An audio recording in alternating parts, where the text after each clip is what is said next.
Hello. As you may know, I'm having a bit of a break because we got to Lowestoft very quickly and the next crew aren't joining until the 29th of April.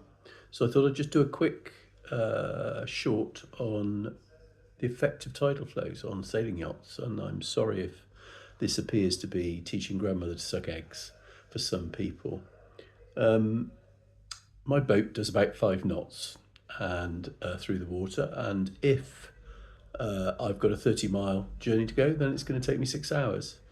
However, if I've got a 2.5 knot tide against me, then that's going to take me 12 hours because my speed across the ground will only be 2.5 knots because 5 knots through the water, but 2.5 knots tide against you. And if it's in the other direction and helping me, then I can do the same journey in 4 hours. So, and the difference between 4 hours and 12 hours is quite considerable if you're out there and in the cold and hungry and all the rest of it, then that kind of delay can be pretty excessive.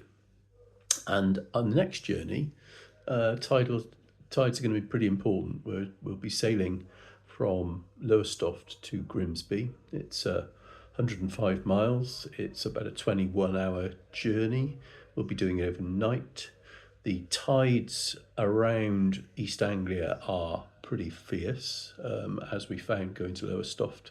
At one point we were doing 9 knots over the ground because of the tide helping us. So it's quite important when we leave Lowestoft that we have the tide with us, otherwise we'll be going very slowly indeed. And we also have a secondary tidal issue on this journey, in that when we get to Grimsby, you can only get into Grimsby Marina 2 hours each side of high water. And so if you miss that window and you've just done 21 hours of sailing, and you'll find yourself having to wait another 8 hours before the next window opens up.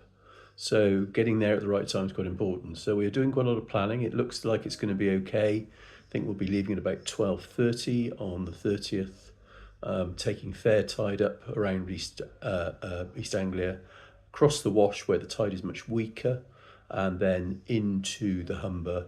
And we're hoping we're going to arrive about 9 o'clock in the morning, which is just after high tide. So yeah, tides are important when you're sailing boats because they're quite slow. Anyway, if this is obvious to those of you who sail, but perhaps those of you who don't sail won't have thought about it quite so closely, so just thought I'd give you that bit of information.